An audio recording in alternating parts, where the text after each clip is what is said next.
Professor of Political Science at the Community Colleges of Baltimore County and local political media analyst.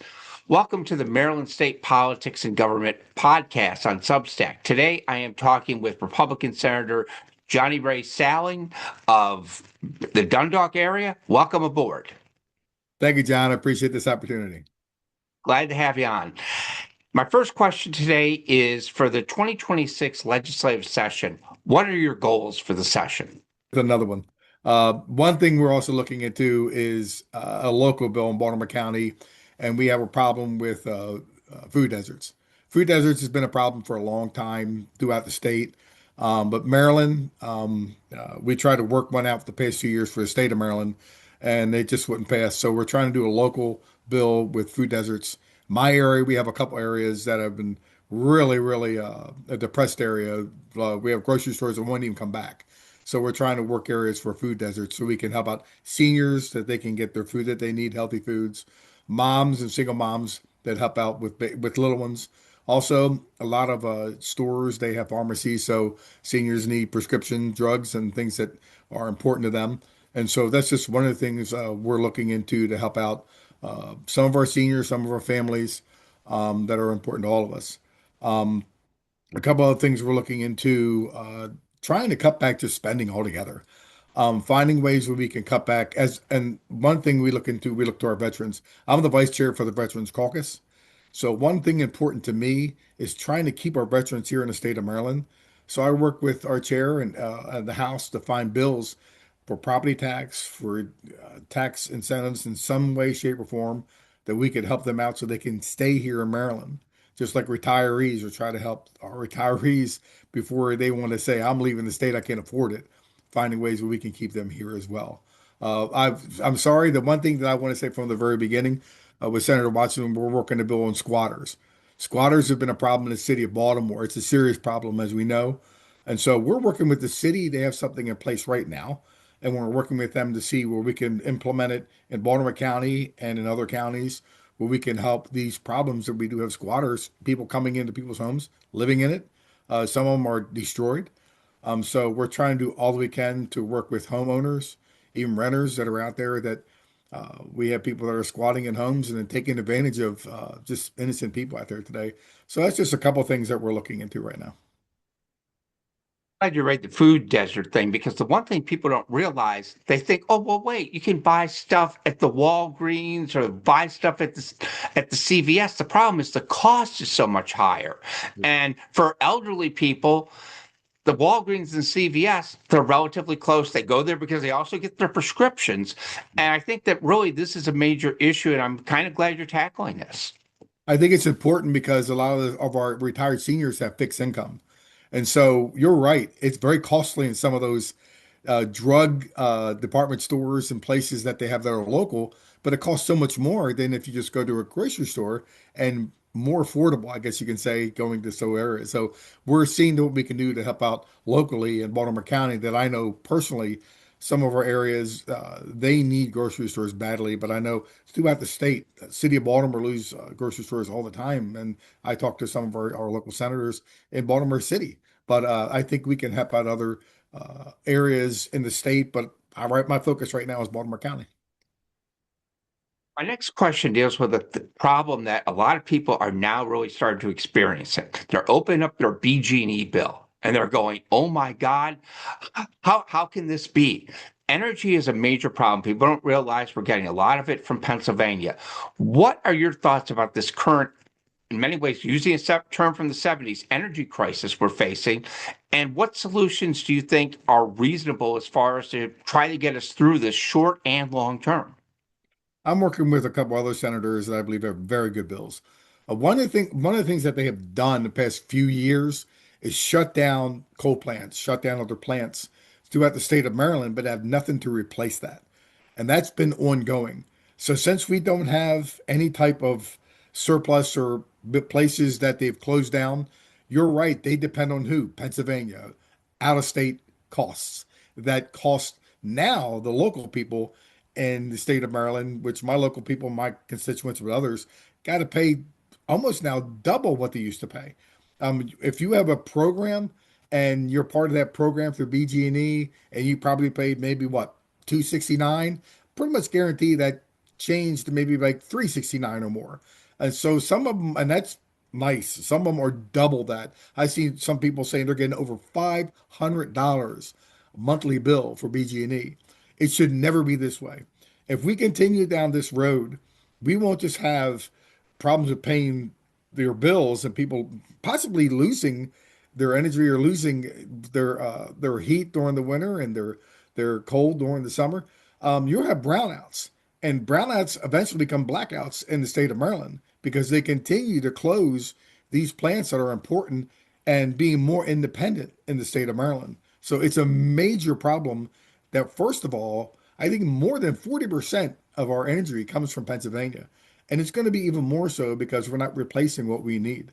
So, working with a couple of the senators to finding ways where we can solve some of these issues and these problems and be more independent, I think just is just a start of some of the things that we need to do. A lot of people don't realize they all talk about, well, go electric vehicles. You need coal to do all those things. And if you're shutting down these plants, it doesn't make a lot of sense. And the one thing I'll touch on a little bit and ask you about, it would be a long-term commitment. What about looking at opening up another nuclear power facility? Because it's popular in a lot of parts of the world. And it seems like ever since 3 Mile Island, it's become, don't even say those words. Well, that's something that I think that we have been talking about. We need to look into that because it's a resource that gives much more energy throughout your state and it can be used, it's user friendly. We need to find ways where we can go down that path. Other countries and other places are doing this already because they see the cost and effectiveness of this. They see that it's not going to cost as much for your constituents. It doesn't cost as much because of the nuclear, for instance, how they use that for a benefit. So we got to find better and easier and smarter ways that we can do things like this. And I think this is something that we can definitely say that they should be doing already. But if they're not, we need to get on this now. One issue that may pop up during session, don't know if it'll pop up in the Senate, but it will probably pop up in the House, is the issue of redistricting. What are your thoughts about how this is all playing out, and what do you think the Senate will end up doing? I don't know. Knowing about some of our leadership and how they're distant away from this is not a good thing. I think it's something that we really do need to look into for fair redistricting, for fair elections. We need to find a way where we can make sure that everything is done in a proper manner. Um, we see some of the mindset of some of the people and what they want to do. But I think more than anything, it's not fair what they're doing now. If you see how the people they're using, we have one mayor that's a part of this process now with the governor who lives on the other side of Western Maryland that really probably has somewhat of a concept of what they need to talk about. But we have local people in Central Maryland, maybe in Eastern Shore, that are delegates, that are senators, or probably county executives that have much more responsibility, but I believe they can, their ideas, I think, will be more fresh and better and be more helpful. I think we're not in a good place right now where we are. I think some decisions need to be made for the betterment of the people. This is the people are the ones they elect. They put me in office. They put other people in office. So using more of an independency of people, just independent of people, and using them and their say, and having conversations is important. That's not happening right now. So it's an ongoing problem, I think, as we know in Maryland about fair elections and redistricting. I think it needs to be an ongoing conversation. But I don't. Yeah, I think you're right on that. I don't know how much the Senate's going to talk about that, but I think the House is going to have more of the conversation. I think overall there will be a lot of conversations about it. I just don't know how lasting it's going to be. One of the big things that people have been talking about as a major issue that you're going to have to deal with is the structural deficit and also the deficit in general. A lot of people felt they got a little blindsided about it a little over a month ago when all of a sudden the numbers came in and said, we thought we fixed it a few months ago. No, we didn't fix it. It's only going to get worse. Yes. What are your thoughts about what's going on regarding this? And the other question I want to ask is this. Let's say that the governor came to you and said, okay, get rid of these programs, get rid of this spending. What would you suggest? Pause and Kerwin. I think pause and Kerwin is a major problem, not just statewide, but local government, because they now have a more responsibility for that. So it's a burden to our state and it's a burden to our local government. I think just pausing that and finding better ways to manage that would be a start. Cutting back our over abundant fat government, I guess you can say, that we are so much big that we need to restructure, reassess, cut back some of that it's not necessary. I remember the year that Governor Moore became governor. One of the first things he said was, "I'm going to fill every position." Why? Why are you filling every position? Is that really necessary? And so when we had a deficit for over 3 years ago. Oh, I'm sorry, we had a surplus that is 3 years ago, and we were in a good place. And by the way, there was a letter from the governor thanking Governor Hogan at the time for this surplus that we don't have now. They took all that, they spent all that, and even more so, as you stated, John, it's not getting any better; it's getting worse every year. 1.6 billion in the deficit. Being a budget tax now for my eighth year, I see this. I see where we come from and where we are today. There still has not been a lot of answers of all the spending, but we need to find a way where we can cut back and cut back in ways to manage it better because we're spending the people's money and we need to find a better way of doing that. Heard the governor say no tax increases, which is like, that's a relief. But he said no tax increases. There's that other four-letter word called fees. Do you Yes. think they'll look at that and say, well, we're not increasing taxes, but we're adjusting fees? We remember back in the day of Bob Ehrlich, was one of the things that they said he did. Oh, he didn't raise taxes, he raised fees. That's the same thing. I'll say the same exact thing. You put fees out there and put more charges on the constituents and the people out there, which are already burdened down. That's just going to be much more of a problem that we already see. We already know taxing and fees do not get you out of a deficit. The proof is right now where we were yet last year and where we are today. We are more in a deficit, and down the road, in more years to come, we see that as well. So you can say what you want about I'm not going to tax it, but you're right. I guarantee you we'll see fees in the budget. We'll see fees in the BRFA, and we'll fight those things that we fought last year. As you know, I did not, and I will not vote for a budget and vote for a BRFA that's going to put more fees and more taxes and more burdens, more burden down on the people, on our businesses, and those that want to be a part of Maryland that they don't want to come in here and be a part of Maryland because they will be taxed and fees to death, and that's the problem we have today. One of the big problems in the budget, and I talk to advocates, talk to a lot of people, and they always cite the problem of Medicaid spending being out of control. That basically they say if we could only deal with Medicaid, you could fund our programs. And Medicaid is a major problem. It seems like the Trump administration is doing more to deal with Medicaid than the state of Maryland is. What would you like to see done on Medicaid spending to get it better under control? Because currently, one out of every four Marylanders is on Medicaid, and some people do need it. Yeah, people do need it. People need to have coverage first and foremost. You got to find a better and a simpler way of working with other Care First, other businesses out there, Blue Cross, Blue Shield, and find ways where we can work together and better manage it as a state, and find ways where we can have more cost-effective ways to manage for instance, for seniors. Find those seniors discounts. Find ways we can help out single parents that are having a tough time because they have two or three kids. Making sure our kids are covered so they can get their shots and be up to date and everything else. We got to manage it, but find better ways and simpler ways that we can help those less vulnerable, those that are out there that are just trying to make it week to week, and they're really trying hard, and they're saying, "Am I going to buy groceries this week, or I'm going to pay my bills?" Then at the same time, it's like, "Oh my gosh, I got medical problems, and my son just fell down, or high blood pressure, or prescription is a big issue as well, and it's very costly." So we got to find ways where we can manage that and maybe reassess it in a way that how can we, and there's of course different plans that are out there. We'll find ways for different plans to help those that are less fortunate. Find ways where we can work with other big companies that are out there. There's companies that are making millions and millions of dollars, as we already know, these insurance companies. Oh my goodness, that's another story. But we got to find better ways we can manage that and help those that are less fortunate. One of the big issues that's come up, and you talked about the blueprint before, that basically you'd like to see a pause put on it.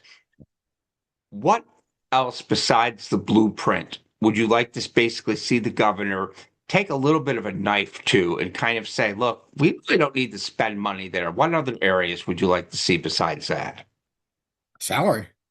I see the staff that he has and the people that he has. I understand there's other positions that are out there. I know he needs their secretaries that represent, DNR and the environment and other groups that are out that are important. And I know they uh, affect the state of Maryland. They work throughout the state and with us because you have other groups that I know personally that manage throughout the state or health department. But there's other areas I think if they could manage, I believe they should manage well and better, is cutting back staff. Find a way where we can say, okay, is this necessary or not? Is these because we said this last year, John. We should have a freeze right now because we're the position that we in financially as a state. We need a job freeze. We need to just cut back in ways so we can manage better the deficit that we're in. I think it's a big issue. I think it's something that he can look into. It's a doge, I guess you can say, and manage better your administration and find ways of just cutting back. If you can do that, that'd be great because right now, as you know, we're in such a place that we got to find other ways to manage the state because we lost the AAA bond rating. It might even get worse from what we're being told. With the spending and affordability, we just had our meeting. So it's not getting any better, but we got to manage that better and find ways of cutting back. One of the things I remember last summer was the big situation the governor presented. We're going to do buyouts. Problem was that I saw with the buyouts was there was about a third of state employees who were not eligible for the buyouts. And they were also the high salary people. There were a lot of people at the universities, et cetera. And if you ask a professor during the summer, you're thinking about retiring and you're offering a check, they're going to be more likely than during the middle of the semester. Do you think that the buyouts should be more broader and basically make it easier to basically leave instead of making it more difficult to get out? If it's cost effective, if it's helpful in ways that it can make a difference in the state. Um, there's some people that I believe if they had the opportunity to be bought out, they would buy out. Maybe they would move and go to another state. I'm not sure. But I just think there's other ways where you can manage the money and manage it better. Some buyouts, there are benefits, some of them aren't. And so I look at it in the sense of that is it really overall going to make a difference? Is it really going to put a cut in the deficit that we're in? I tell you, just to say this, John, another problem that we have is our administration working with the federal administration. As you know, the problem that we have, don't mean to change the subject, the problem that I have is the Key Bridge. I have the Key Bridge in my district, and it's a major problem. And working and doing all that I can to work with this administration, but I'm also working with the Trump administration and with Secretary Duffy with setting up a time to get together because it's a priority to me, not just as a Republican or a Democrat, but as the state senator in my district to meet with them and talk about how important that key bridge is to me with Trade Point Atlantic and the Port of Baltimore. And so, you know, working with them and finding ways we can make sure we get the financing for that bridge is important to all of us. And right now, this administration in Maryland and the administration with Trump are like this. They're just going at it. So I believe that continuing down the road is literally going to be more costly for taxpayers. So I'm trying to find ways as a state senator to work with this administration. Sorry, I didn't mean to change that up, but that was just in the back of my mind right now. No problem. Glad, like I said, it's kind of your show and give you a chance to talk about stuff. Okay. Final question I'll ask is one of the big issues that people have talked about. It gets a lot of attention in Baltimore City, but gets also attention in Baltimore County is the issue of juvenile justice. And I was recently talking with Ivan Bates, and we discussed the issue of direct file.